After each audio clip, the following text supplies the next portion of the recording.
की सरकर्दा सियासी पार्टियों में लफ्जी जंग छिड़ गई है। नेशनल कॉन्फ्रेंस और पीडीपी के सीनियर लीडरों ने श्रीनगर में मजार शोहदा पर हाजिरी से रोकने का इंतजामिया पर इल्जाम लगाया, जिसका बीजेपी ने जवाबी पलटवार किया है। नेशनल कॉन्फ्रेंस के नायब सदर उमर अब्दुल्ला ने हुकूमत की जानिब से श्रीनगर में मजार शोहदा पर जाने की इजाजत न देने के खिलाफ खामोश एहतजाज किया। तो वहीं पीडीपी सदर महबूबा मुफ्ती ने इल्जाम लगाया कि वो शहीदों के मजार पर जाना चाहती थी, लेकिन उन्हें घर पर नजरबंद रखा गया। महबूबा मुफ्ती ने ट्वीट कर इसकी जानकारी दी। अब दूसरी तरफ बीजेपी का भी बयान सामने आया। सीनियर बीजेपी लीडर और साबिक नायब वज़ीर-ए-आला कविंद्र गुप्ता का कहना है कि इक़्तिदार के खिलाफ आवाज उठाने वालों को खराज अकीदत पेश करने की इजाजत नहीं दी जा सकती। उनके मुताबिक इंतजामिया का फैसला सही है।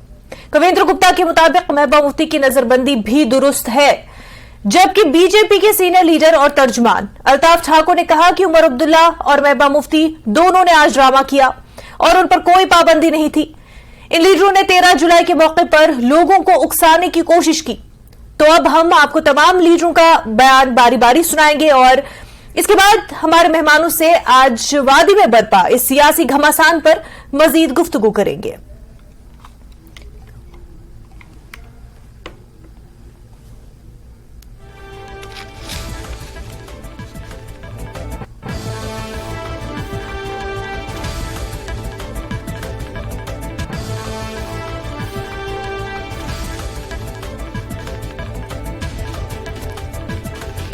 तो आपको बता दें कि 13 जुलाई के मौके पर यानी आज जम्मू कश्मीर की सरकर्दा सियासी पार्टियों में लफ्जी जंग छिड़ गई है।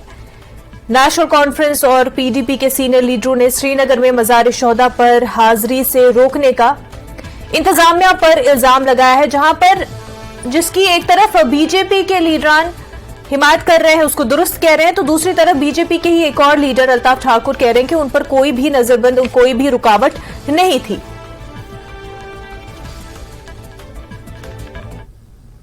और अब आप देखेंगे वो वीडियो जो महबूबा मुफ्ती ने अपने ऑफिशियल ट्विटर अकाउंट से पोस्ट किया।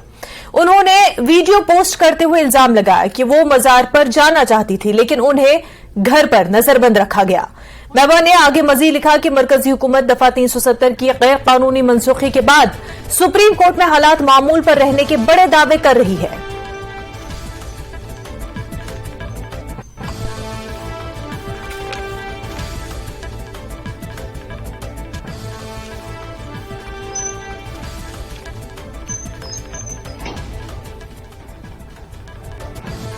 तेरह जुलाई हमारा कौमी दिन था। बाज़ाब्ता वहां स्टेट फंक्शन होता था, वो रद्द किया। छुट्टी थी उस दिन, छुट्टी भी कैंसिल की। चलिए, हुकूमत का अपना हक होता है, वो करें ना करें, लेकिन हम जैसे लोग जो वहां जाके कम से कम खिराज अकीदत पेश करते, हमें भी वहां जाने की इजाजत नहीं। क्यों? क्योंकि आज के हमारे जो हुक्मरान हैं वो सारे फैसले सिर्फ मजहब देख के करते हैं। डेमोक्रेसी का ये अर्थ नहीं है कि आप देश विरोधियों के हक में, आज भारत की आजादी के बाद उन लोगों को जो उस वक्त राज्य के खिलाफ खड़े हुए थे उनको आप शहीद मानोगे? ऐसा नहीं हो सकता। इस देश की एकता और अखंडता के लिए बहुत लोगों ने बलिदान दिए हैं, उनको याद किया जा सकता है। लेकिन जो प्रशासन के खिलाफ, उस वक्त के राज्य के खिलाफ खड़े हुए थे, उनको शहीद का दर्जा देना ही गलत है। हमने आपको है कि अगर उमर साहब अपनी रेजिडेंस से ऑफिस तक पैदल चले गए हैं तो उसका मतलब है किसी पे कोई गद्द नहीं है। और जहां तक महबूबा जी का ताल्लुक है, वो हमेशा ड्रामा कर रही है। खुद अपना गेट बंद करके फिर खुद ही वीडियो बना के वो सोशल मीडिया पे ये एक मैसेज देना चाहती, शायद मैं हाउस अरेस्ट। कोई हाउस अरेस्ट नहीं था, सारे लोग खुले थे और सारे लोग आज घूम रहे हैं। हमारे मेहमानों का रुख करने से पहले सीपीआईएम के सीनियर लीडर और पीएजीडी के तर्जुमान मोहम्मद यूसुफ तारेगामी का भी बयान सुनिए। उनका कहना है कि इंतजामिया का दावा है कि हालात में बेहतरी आई है, तो उसने सियासी पार्टियों के कायदीन को मजार का दौरा करने और उन्हें खराज अकीदत पेश करने की इजाजत क्यों नहीं दी। सुनिए तारेगामी का बयान। में अफसोसनाक सूरत हाल बना दी है इन्होंने। क्या यौम शोहदा पर जाए फातिहा खानी कर लें, इस पर भी पाबंदी। सरकार तो कहती है और बल्कि ये कहना मुनासिब होगा कि बहुत शोर है कि यार अमन कायम हुआ है, हमने वो किया, ये किया, सब कुछ किया, अमन व अमान है, पूरी दुनिया को कहा जा रहा है।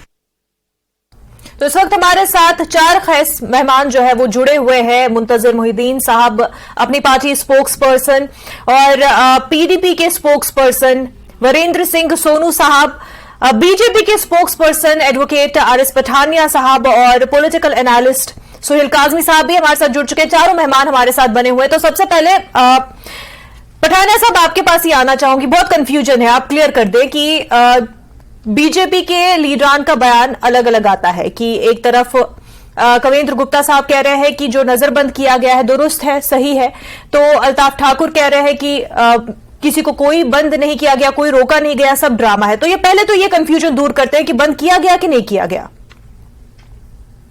वहां की लोकल इंतजामिया ने वहां की पीस और ट्रैंक्विलिटी को मद्देनजर रखते हुए अगर कोई तो मेजर लिया, आई कैन नॉट, मैं प्रिवी नहीं हूं उस रिकॉर्ड के लिए, वो इंफॉर्मेशन मेरे पास है नहीं, लेकिन 13 जुलाई 1931 के थोड़े से बैकग्राउंड में जाऊं कि बड़ा सोच के, बड़ा समझ के और बड़ा कैलकुलेट करके भारत सरकार ने 13 जुलाई की जो छुट्टी है कैंसिल की। अब 13 जुलाई 1931 को हुआ क्या, आपके ध्यान में रहे कि महाराजा ने जब ये स्टेट सब्जेक्ट लॉ यहां पे इनेक्ट किया था, उसका पर्पस ये था कि महाराजा बार बार अपने जो लेटर्स खतो खिताबत में और उनके हिस्टोरियन भी इसमें लिखते हैं कि अंग्रेजों द्वारा by doctrine of default, doctrine of lapse भी उसको कहा जाता था, उसके द्वारा यहां पे गड़बड़ क्रिएट करने की कोशिश की जा रही थी। और डॉक्ट्रिन ऑफ लैप्स के माध्यम से सिर्फ एक प्रिंसिपली स्टेट जो अनडिवाइडेड भारत में, इंडिया, पाकिस्तान, बांग्लादेश सब में, बल्कि नेपाल वर्मा को भी आप इसका पार्ट समझें, तो वो सिर्फ अंग्रेजों के जिसे कहते हैं कब्जा में नहीं थी, बाकी सभी स्टेट्स पे अंग्रेजों का डायरेक्ट रूल। तो यहां पे डॉक्ट्रिन ऑफ लैप्स लगाने के लिए अंग्रेजों ने कई षड्यंत्र रचे, महाराजा किसी को आने नहीं देते थे। आखिरकार अब्दुल कादिर नाम का एक रिलीजियस प्रीचर और फेनेटिक्स फंडामेंटलिस्ट एक आदमी था, जो एक अंग्रेज के साथ, उस अंग्रेज ऑफिसर के साथ उसका सहायक बन के आया, जिसने बहुत ही प्रोवोकेटिव जिसे कहते हैं एक भड़काऊ भाषण वहां पे श्रीनगर में डिलीवर किया। और वहां के जो जुमा की नमाज के बाद जिसे कहते हैं पहली बारी जम्मू कश्मीर के इतिहास में हिंदू मुस्लिम दंगा जिसे कहते हैं, कश्मीरी पंडितों की दुकानों को लूटा गया, कश्मीरी पंडितों के साथ, कश्मीरी पंडितों की महिलाओं के साथ, बच्चों के साथ जिस तरीके की ज्यादती उस अब्दुल कादिर की स्पीच के बाद जो की गई, वो मंजर जिसे कहते हैं वहां पे कश्मीर के हिस्टोरियंस ने, कश्मीर के राइटर्स ने, कश्मीर के ऑथर्स ने और बल्कि इंडिपेंडेंट जिसे कहते हैं इंग्लिश लोगों ने भी इसको पिक्चराइज किया। आखिरकार अब्दुल कादिर अरेस्ट किया गया और उस अब्दुल कादिर को फ्री करने के लिए, वो ऐसा आदमी जिसने देश के खिलाफ, देश के कानून के खिलाफ, देश के सेक्युलर फैब्रिक के साथ और महाराजा का जो गॉस्पेल था कि as a ruler I don't have any religion, जो लोगों का रिलीजन है, मैं हिंदू भी हूं, मुसलमान भी हूं, मैं क्रिश्चियन भी हूं, मैं सिख भी हूं, उसके विरुद्ध जिसने विद्रोह किया उसको अरेस्ट किया गया, उसको जेल में डाला गया। लेकिन कुछ मनचले लोग और उन मनचले लोगों ने उसको फ्री करने के लिए उस जेल पे हमला किया। अब आप जेल पे हमला करेंगे, पुलिस वाले की बंदूक छीनेंगे तो वो भी जवाबी कार्रवाई करेंगे। उस जवाबी कार्रवाई में रिपोर्टेडली 21 लोगों ने अपनी जान गंवाई, लेकिन it was a purely communal strife. और ये कम्युनल स्ट्राइफ एक बहुत बड़ी साजिश का पार्ट था। मैंने कहा doctrine of lapse, Jammu Kashmir में दंगे करने, जम्मू कश्मीर में हालात खराब करने, बाद में अंग्रेज अपना कंट्रोल जम्मू कश्मीर में जिसे कहते लेना चाहते थे। और अक्टूबर 1947 की जिसे कहते हैं जो इवेंट्स है, उसमें भी अंग्रेजों की छाप है। जम्मू कश्मीर का एक पार्ट चाइना के कंट्रोल में, एक पार्ट पाकिस्तान के इलीगल कंट्रोल में। तो let's come to the point, ये प्योरली कम्युनल स्ट्राइक है। इस कम्युनल स्ट्राइक को इतने वर्ष तक, इतने दशक तक यहां की मौजूदा सरकार, यहां के मौजूदा निजाम, यहां के मौजूदा हुकाम मार्टिन्स डे, शहीदी दिवस के नाम पे जो मनाते रहे, इसको सोच समझ के उसको अबॉलिश किया गया है। नेशनल कॉन्फ्रेंस और पीपल्स डेमोक्रेटिक पार्टी 3 साल अबॉलिश होने के बाद आज एक नया ड्रामा रच के पब्लिक अटेंशन लेने की कोशिश कर रहे हैं। हमारा स्टैंड साफ और स्पष्ट है कि 13 जुलाई 1931 के जो इवेंट है वो बिल्कुल सांप्रदायिक, देश के जिसे कहते हैं शांतिपूर्वक माहौल को बिगाड़ने की एक कोशिश थी, जिसे महाराजा ने फाइट किया। नॉट ओनली दिस, इसके बाद एक साइकोलॉजी भी थी और कहीं ना कहीं ये साइकोलॉजी टू नेशन थ्योरी का पार्ट थी। कहीं ना कहीं ये साइकोलॉजी जम्मू और कश्मीर में। पठानिया साहब, जो आप एक हिस्ट्री प्रेजेंट कर रहे हैं, हालांकि जो मेरा पहला सवाल था उसका आपने जवाब नहीं दिया, लेकिन जो आप एक हिस्ट्री प्रेजेंट कर रहे हैं, कई सारे हिस्टोरियंस होंगे कि जो उसको कॉन्ट्राडिक्ट करेंगे और मानेंगे कि कई सारी चीजें जो है सही तरीके से आपने नहीं प्रेजेंट की, नहीं बोली होंगी। मुंतजिर साहब से ही जानेंगे। मुंतजिर साहब, एक हिस्टोरिकल नैरेटिव जो पठानिया साहब ने दिया 13 जुलाई के हवाले से, इस पर आप क्या कहेंगे? जी, मैं ये गुजारिश करना चाहूंगा कि पठानिया साहब ने जो बता दिया, जो हिस्टोरिकल इन्होंने बैकग्राउंड बयान किया, वो बिल्कुल 100% सही नहीं है। उसमें गलतफहमियां मौजूद हैं, क्योंकि उस वक्त हमारा देश, जो मौजूदा देश है हमारा, वो आजाद नहीं हुआ था। न पाकिस्तान बना था, न बांग्लादेश बना था। हिंदुस्तान जो था वो अलहदा था, जम्मू कश्मीर अलहदा था। 1846 में, इन 1846 ब्रिटिश रूलर्स ने जम्मू कश्मीर को, यहां के अवाम को बेच दिया महाराजा के हाथों। तो वही राज चल रहा था 1931 तक। तो 1931 में हिंदुस्तान आजाद नहीं हुआ, हिंदुस्तान आजाद खुद नहीं हुआ था, तो हमारे एक्सेशन का उनके साथ सवाल ही पैदा नहीं होता था।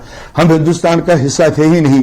तो अगर आप इसे मुल्क दुश्मन अनासरों की कार्रवाई और एहतिजाज कहते हैं, तो ये तवारीख के लिहाज से, हिस्टोरिकल बैकग्राउंड में, हिस्टोरिकल फैक्ट्स के उसमें, ऑब्जर्वेशन में बिल्कुल गलत बात है। क्योंकि हमें आज भी बात जब करनी है, अगर हमें अपने देश को आगे ले जाना है, तो हमें साफगोई से बात करनी चाहिए, सच्ची बातें करनी चाहिए। हिस्टोरिकल इवेंट्स को तोड़ मरोड़ कर या गलत बयानी से पेश करने से कुछ हासिल होने वाला नहीं है। न वो उस वक्त देशद्रोही थे, न कुछ था। वो जाबिर हुक्मरानियत के खिलाफ, शख्सी राज के खिलाफ, दोस्त दबाव के खिलाफ यहां के लोगों की एक मुश्तरका जुदजहद थी, जो रियासत जम्मू कश्मीर के हर तबके के लोगों के लिए थी। चाहे वो हिंदू था, मुसलमान था, सिख था, ईसाई था, यहूद था, बौद्ध था, जिस भी मजहब से था, एक मुश्तरका निजाम, एक मुश्तरका कार्रवाई थी इस चीज के लिए कि हमें जमहूरी हक दिया जाए, एक डेमोक्रेसी बहाल की जाए, लोगों को एम्पावरमेंट की जाए, शख्सी राज जो है उसको खत्म किया जाए। जो बेगार लिया जाता था, मौसूल किया जाता था, वो टैक्सेस मौसूल किए जाते थे, जिसे बेगार कहते थे, जिसे बड़ी गुंडागर्दी से, चाबुक दस्ती से वसूल किया जाता था। तो उस निजाम के खिलाफ था। न मुल्क के खिलाफ कोई लड़ाई थी, न कोई मजहबी लड़ाई थी, न कोई हिंदू मुस्लिम फसाद उस वक्त हुए हैं।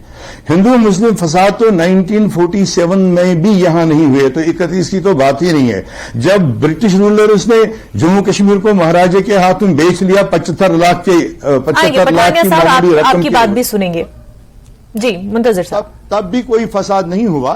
तो लिहाजा ये कहना गलत है कि हिंदू मुस्लिम फसाद है, पंडितों को तो मुंतजिर साहब, आपका ये कहना है कि एट्रोसिटीज जो हो रही थी उसके खिलाफ एक आवाज उठाई गई थी, और जी absolutely and purely only against those atrocities and for restoration, for revival of the democratic system, clearly and categorical. History is there. तो ये गलत बयानी करने से कुछ चीजें हासिल नहीं होंगी, तो हिस्ट्री को तोड़ मरोड़ कर पेश करने जी। पठानिया साहब कुछ कहना चाह रहे हैं, पठानिया साहब कुछ कहना चाह रहे हैं। मुंतजर साहब का इतिहास के बारे में, तारीख के बारे में जो उनका इंफॉर्मेशन है वो टोटली इनकरेक्ट है, इनएप्ट है। अपनी हिस्ट्री नॉलेज को अपडेट करें, या फिर ये जान के यहाँ पे झूठे फैक्ट्स प्रेजेंट करने की कोशिश कर रहे हैं। पहला हिंदू मुस्लिम दंगा फसाद जिसमें कश्मीरी पंडितों की दुकानों पर हमला किया, वो 1931 में देखा गया। और आपके ध्यान में रहे, जिस इतिहास की आप बात करें, पहले रीडिंग रूम पार्टी, उसके बाद मुस्लिम कॉन्फ्रेंस, नेशन कॉन्फ्रेंस का नाम मुस्लिम कॉन्फ्रेंस था, और फिर उसका एजेंडा क्या था, फिर तरीका क्या। जम्मू कश्मीर में कोई हिंदू मुस्लिम तरीके की बात नहीं थी। महाराजा हरि सिंह जितने हिंदुओं में पॉपुलर थे, उतने ही मुस्लिम में भी पॉपुलर थे। आप पूरे कंट्री में रिफॉर्म प्रोसेस की अगर बात करें, डिबेट तो बहुत लंबा हो जाएगा। आज ओपन डिफिकेशन की बात, जिसे कहते हैं टॉयलेट्स की बात, प्रधानमंत्री जी ने आज की, लेकिन महाराजा ने उस वक्त कानून बना के ओपन डिफिकेशन को क्राइम डिक्लेयर किया। वुमेन एम्पावरमेंट, वुमेन जिसे कहते हैं टीचिंग, सटी सिस्टम, अनटचेबिलिटी, कोर्ट्स के बारे में जितना रिफॉर्म देश में 50 वर्ष बाद शुरू हुआ, यहाँ पे लेकिन पठानिया साहब, ये भी माना जाता है कि उस एक पर्टिकुलर मोमेंट से, उस पर्टिकुलर डे से 13 जुलाई के बाद से ये पॉलिटिकल अवेकनिंग शुरू हुई, और माना जाता है कि जो बाद में एक्सेशन हुआ वो एक मेन स्ट्रीम लीडर्स के लिए एक बहुत बड़ा कंक्लूजन था, क्योंकि एक बड़ी जो पॉलिटिकल मूवमेंट 13 जुलाई 1931 से शुरू हुई थी, उसका नतीजा मेन स्ट्रीम पॉलिटिकल लीडर्स के लिए एक्सेशन था। तो ये एक बड़ा दिन, एक बड़ा दिन इस लिहाज से मेन स्ट्रीम पॉलिटिशियन जेएनके के इस वजह से भी मानते हैं इसको। सोनू साहब भी हमारे साथ बने हुए हैं। वरेंद्र साहब, आप बताएं, जो एक वीडियो सामने आया महबूबा मुफ्ती का, जिसमें वो ये दिखा रही है कि वो बाहर जाना चाह रही थी, लेकिन उनको नजरबंद किया गया है, बाहर नहीं निकल पा रही है, जिसको बीजेपी कह रही है कि ये ड्रामा हो रहा है। देखिए, ऐसे है कि आज 13 जुलाई 2023 की मैं बात करूंगा, जिस इशू के लिए आपने हमें डिबेट पर बुलाया है। जी, महबूबा जी ने वो वहां पर जाना चाहते थे, उनके ग्रेवयार्ड पर, जो हर साल वो जाते हैं, आज भी वो जाना चाहते थे। तो जिस तरीके से सरकार ने उनको रोका, और मैं समझता हूं कि आज आपके चैनल पर सच और झूठ का फैसला मेरे से पहले ही हो चुका है। माननीय कविंदर गुप्ता साहब ये कहते हैं कि ये जरूरी था एडमिनिस्ट्रेशन उनको रोकना, और उसका वेलकम करते हैं। और इनके स्पोक्स पर्सन अल्ताफ ठाकुर साहब कहते हैं कि ये झूठ बोल रहे हैं, ऐसी कोई बात नहीं थी। मैं दोनों भाइयों से कहूंगा, यार आपस में फैसला करके बता दो, कविंदर गुप्ता साहब झूठ बोल रहे हैं कि अल्ताफ ठाकुर साहब झूठ बोल रहे हैं। नंबर 2, जो सीधी सी बात है भी, अगर सब कुछ ठीक है, अगर सब कुछ ठीक चल रहा है कश्मीर में, तो आप मेन स्ट्रीम पार्टी के लीडरों को हाउस अरेस्ट क्यों कर रहे हैं? सुप्रीम कोर्ट में आपने 8 दिन पहले सरकार ने एफिडेविट फाइल किया है, उसमें कहा है कि जम्मू कश्मीर के हालात बिल्कुल ठीक हो चुके हैं, हम जम्मू कश्मीर में नॉर्मलसी ला रहे हैं, मेन स्ट्रीम पार्टियां बिल्कुल ठीक चल रही, सब कुछ ठीक हो रहा है। अगर सब कुछ ठीक है तो पुलिस के गेट बंद करके फॉर्मर चीफ मिनिस्टर को रोका क्यों जा रहा है?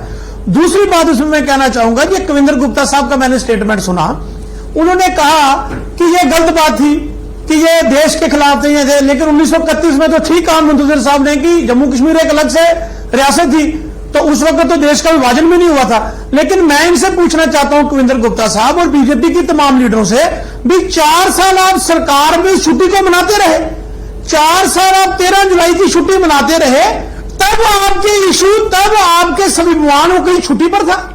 मुझे आप एक बात बताइए ना, कि क्यों देश की जनता को बेवकूफ बनाते हैं? कविंदर गुप्ता साहब जिस सरकार में शामिल थे, जिसके वो स्पीकर थे, जिसके वो डिप्टी चीफ मिनिस्टर थे, उन 4 सालों में आप 13 जुलाई की छुट्टी मनाते थे, आपने तब क्यों नहीं रिजाइन किया? भी नहीं, जो देश के खिलाफ है, क्योंकि आप हिस्ट्री पढ़ के देख लीजिए। दूसरी बात, भारतीय जनता पार्टी का एक बड़ा अच्छा प्रोग्राम यहां बन चुका है। वो कहते हैं कि अगर हम आज की बात करते हैं तो वो पंडित नेहरू जी का नाम लेते हैं, हम रोजगार की बात करते हैं तो वो पाकिस्तान का नाम लेते हैं, हम आज की बात कर रहे हैं। मैं ये कहना चाहता हूं कि मैं पठानिया साहब आपसे भी पूछना चाहता हूं कि मुझे आप एक बात बताइए, अगर सब कुछ ठीक है तो महबूबा मुफ्ती साहिबा को हाउस अरेस्ट क्यों किया गया? अगर अल्ताफ ठाकुर ये कहते हैं कि ये वीडियो झूठी है, तो उस वीडियो में आप देखिए, आपके पुलिस का सिपाही ये कह रहा है मैं पीछे से ऑर्डर है। अगर वीडियो झूठी है, कविंदर गुप्ता साहब झूठे हैं, जहां अल्ताफ ठाकुर साहब झूठे हैं, इसका जवाब जो है पठानिया साहब मुझे आप जरूर दे दीजिए। बाकी मैं ये कहना चाहता हूं कि बीजेपी को क्या डर लगता है महबूबा मुफ्ती साहिबा से? अगर वो किसी के घर अफसोस करने जाना चाहती है, उनको हाउस अरेस्ट कर दिया जाता है। अगर वो राहुल भट्ट के घर जाना चाहती है, उनको हाउस अरेस्ट कर दिया जाता है। प्रिंसिपल सतिंदर कौर के घर जाना चाहती है, हाउस अरेस्ट कर दिया जाता है। ऐसे ही वो एक हमारे जो सब इंस्पेक्टर शहीद हो गए देश के लिए, उनके घर अफसोस करने जाना चाहते हैं, उनको हाउस अरेस्ट कर दिया जाता है। इसका जवाब पठानिया साहब से ही लेते हैं। पठानिया साहब, 2-3 सवाल यहाँ पर सोनू साहब ने किए हैं कि क्यों महबूबा मुफ्ती को बार बार जो है घर पर नजरबंद किया जाता है, और ये कि सच्चा कौन है फिर? क्या कविंद्र गुप्ता ने जो कहा वो सही, जो मैंने आपसे पहले भी पूछा कि कविंद्र गुप्ता सही कह रहे हैं या फिर अल्ताफ ठाकुर सही कह रहे हैं? और दूसरा ये जो काफी अहम सवाल सोनू साहब ने किया कि जब 4 साल हुकूमत में थे तब किस तरह से ये छुट्टी मनाई जा रही थी? देखें, मैंने पहले ही कहा है, आपको एक छोटा सा बैकग्राउंड दूंगा। 2 नेशन थ्योरी का जो जेनेसिस है वो 13 जुलाई 1931 के साथ उसका आपने इसका हिस्टोरिकल एक बैकग्राउंड दे दिया। सवाल है कि 4 साल हुकूमत में थी बीजेपी पीडीपी के साथ, आज 13 जुलाई मेरी बात सुन ले आज के दिन पे बोलो, मैं आ रहा हूँ उस पर भाई, अभी के जवाब सवाल का जवाब दे रहा हूँ। राइट फ्रॉम जिस दिन 1947 में पावर हैंडओवर हुआ, उसके बाद जम्मू कश्मीर का स्पेशल, जिसे कहते हैं अपना संविधान, अपना प्रधान और अपना निशान, जिसे कहते हैं सिंबल है, भारतीय जनता पार्टी ने उस वक्त उसको अपोज किया, और बल्कि यहां तक राष्ट्रीय स्तर पर जाके किए। श्यामा प्रसाद मुखर्जी ने अपना बलिदान दिया। जहां तक सरकार वाली बात कर रही है, सरकार कोalition की सरकार थी। अब आप बोलेंगे 2 झंडे में आप कैसे बैठे थे? अबॉलिश भी तो हम ही ने की है ना। अब छुट्टी हमने कैसे की? अबॉलिश भी तो हम ही ने की था। तो हमारा अरे सुन ले मेरे बात, मैंने आपकी नैतिकता कहां थी तब? कहां था आपका देश प्रेम? सॉरी, मैं आपसे ये कोई डिसेंसी नहीं, मुझे इसका जवाब दे दीजिए मेरे भाई। अरे मैं आप इंटरप्ट करेंगे, ये कोई डिसेंसी नहीं, प्लीज। मैंने आपको इंटरप्ट नहीं किया, प्लीज मेरी बात सुनिए। मैं आपको बात बता रहा हूँ कि भारतीय जनता पार्टी ने राइट फ्रॉम 1950, देखें मैडम, मैं आपके ध्यान में ले आऊं कि महाराजा हरि सिंह का एक लेटर एक्सचेंज हुआ है गृह मंत्री जी के साथ है, उस वक्त के सरदार पटेल का, जिसमें उन्होंने पूरा एक्सप्लेन किया है कि this is the situation how things have been communalised, सांप्रदायिक तरीके में जम्मू कश्मीर का डिवीजन किया जा रहा है। जम्मू कश्मीर को बांटा जा रहा है, जम्मू कश्मीर में हिंदू मुस्लिम के नाम पे एक नया डिवीजन रखना बखेड़ा। सर उस टाइम पे जब ये पूरा मामला हुआ था सर, जस्ट टू रिमाइंड कि उसके बाद एक कमेटी भी बनाई गई थी, उसके बाद एक कमेटी भी बनाई थी, लेकिन वो कमेटी किसी नतीजे पे पहुंची नहीं थी।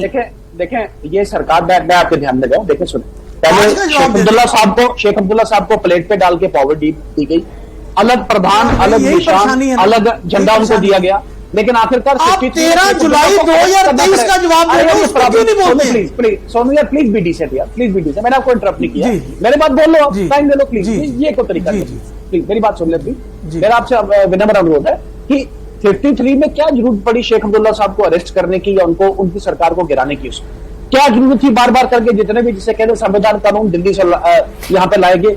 सर इतना बात हम नहीं चाहते, अब अगर आप बात कर ही रहे हैं, वक्त की कमी भी है, ये बताइए कि अटल बिहारी वाजपेयी जी का भी दौर आया, उस वक्त भी हटाया जा सकता था, तब तो इस तरह का कोई ऑब्जेक्शन नहीं लिया गया था। मेजोरिटी नहीं थी हमारे पास उस वक्त, आपने ठीक कहा, अटल बिहारी वाजपेयी जी की हमारे पास फुल मेजोरिटी नहीं था, गठबंधन की सरकार थी, मैं गॉड नोस क्या उस वक्त नहीं रहा, लेकिन हमारे साथ सोहेल काजमी साहब भी जुड़े हुए हैं, काफी वक्त से हम उनके पास नहीं गए हैं। सोहेल काजमी साहब, इस पूरे सिनेरियो को आप किस तरह से देखते हैं?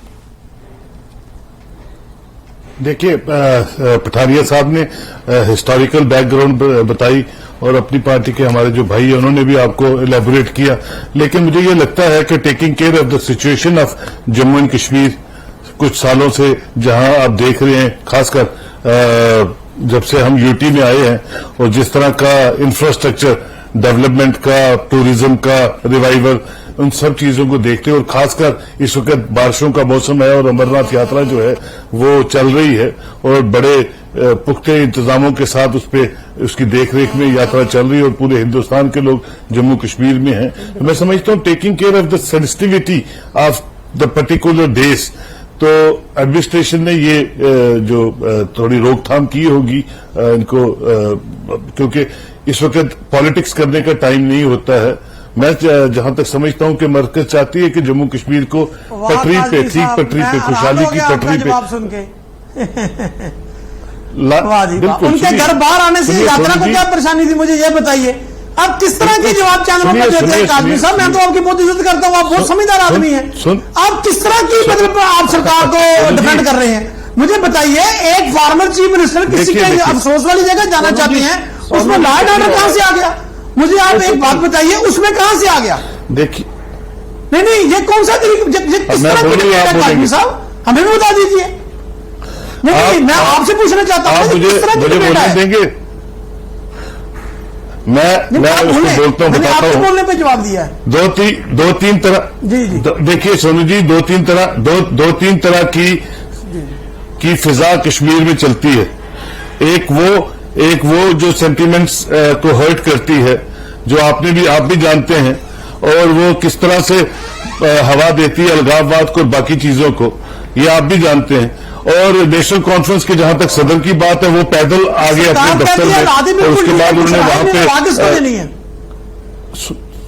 सुन तो लीजिए, आप बात तो सरकार तो कहती है आदमी बिल्कुल नॉर्मल हो गए, ऐसी बात कहीं रही नहीं, तो ये इश्यू नहीं होना चाहिए। मैं जो मुझे अपना पॉइंट ऑफ व्यू रखने दीजिए, आप फिर आप बोलिए। Jammu Kashmir is heading towards certain other situations. आज वो सिचुएशंस नहीं है जम्मू कश्मीर की जो सिचुएशंस आज से 5 साल पहले थी या 10 साल पहले थी। तो मैं ये अपनी तरफ से समझता हूं कि उस सिचुएशन को समझते हुए शायद एडमिनिस्ट्रेशन ने ये थोड़ा सा स्टेप्स लिए होंगे, और उसमें कोई बुरी बात नहीं है। अगर आप सेंसिटिविटी को समझते हैं और कोई ऐसे प्रिकॉशनरी मेजर्स लेते हैं तो कोई उसमें बुरी बात नहीं है। तो इसमें बहस करने वही बात कहते हैं ना, मान लेना, कविंदर गुप्ता साहब कहते हैं ठीक है, अल्ताफ ठाकुर साहब कहते हैं नहीं है। मैं तो यही कह रहा हूं ना, बीजेपी मान लेना कि हमने किया है, झूठ को बनाना चाहते हैं। कविंदर गुप्ता साहब कहते हैं ऐसी बात नहीं है, अल्ताफ ठाकुर साहब कहते हैं गलत है, कविंदर गुप्ता साहब कहते हैं ठीक है, अल्ताफ कहते हैं, अल्ताफ ठाकुर साहब कविंदर गुप्ता जी थोड़े ना ऑर्डर साइन करते हैं, सरकार कविंदर गुप्ता जी की थोड़े ना, यहाँ पे गवर्नर शासन है। कविंदर गुप्ता साहब वकील क्यों बने एलजी एडमिनिस्ट्रेशन के? मैं पूछना चाहता हूँ ना, एलजी साहब के वकील को कविंदर गुप्ता साहब बने हैं, कविंदर वो क्यों कहते हैं कि ठीक है गलत है? अल्ताफ ठाकुर साहब को हक है कि एलजी किसी कदम को ठीक ठहराने का मतलब नहीं है, वो कदम उन्होंने नहीं, ये नहीं है ना चिट भी आपकी बात तो ये भी, सवाल तो ये भी उठता है कि जब सब कुछ सही है और हम बात कर रहे हैं कि हालात बहुत बेहतर हो चुके हैं, हम नॉर्मलसी के दौर में जी रहे हैं, तो फिर हम किस चीज की बात करें? हम एग्जैक्टली नॉर्मलसी की बात करें या फिर हालात ठीक नहीं है उसकी बात कर रहे हैं? लास्ट कमेंट्स चाहेंगे मुंतजिर साहब आपसे, 30 सेकंड में आप अपना लास्ट कमेंट देना चाहें। मैं एक बात बता दूं कि यहां सब कुछ ठीक है, न कोई क्रिमिनल राइट्स का कोई खतरा है, न कोई आपसी भेदभाव यहां कश्मीर में है। कश्मीर में हालात ठीक है। अगर एडमिनिस्ट्रेशन चाहती तो बड़े आराम से मेन स्ट्रीम पार्टीज को अलाउ करती, वो मज़ारी शोधा पे जाते, ज्यादा से ज्यादा अल्लाह से दुआ मांगते उनकी मगफरत के लिए, उनकी शांति के लिए, उनकी आत्माओं की शांति के लिए, जो यहां पिछले 88 वर्षों से हो रहा था, पिछले 3 वर्षों जो 1947 से होता आ रहा है, 2019 तक मेन स्ट्रीम लीडर्स भी वही चाहेंगे, क्योंकि उनके एक पॉलिटिकल मूवमेंट को एक अंजाम मिला था 1947 में एक्सेशन के जरिए, तो उसी को आगे बरकरार रखते हुए, एक पॉलिटिकल मूवमेंट को रिप्रेजेंट करते हुए वो आगे भी इसको बढ़ाना चाहते होंगे, लेकिन उनको जो है इसकी इजाजत नहीं मिली, जिसको लेकर के बीजेपी के कॉन्ट्राडिक्टरी व्यूज है। बहरहाल मुंतजिर मोहिद्दीन साहब, वीरेंद्र सिंह सोनू साहब, आरएस पठानिया साहब और सोहेल काजमी साहब, आप सभी का बेहद शुक्रिया हमारे साथ जुड़ने के लिए।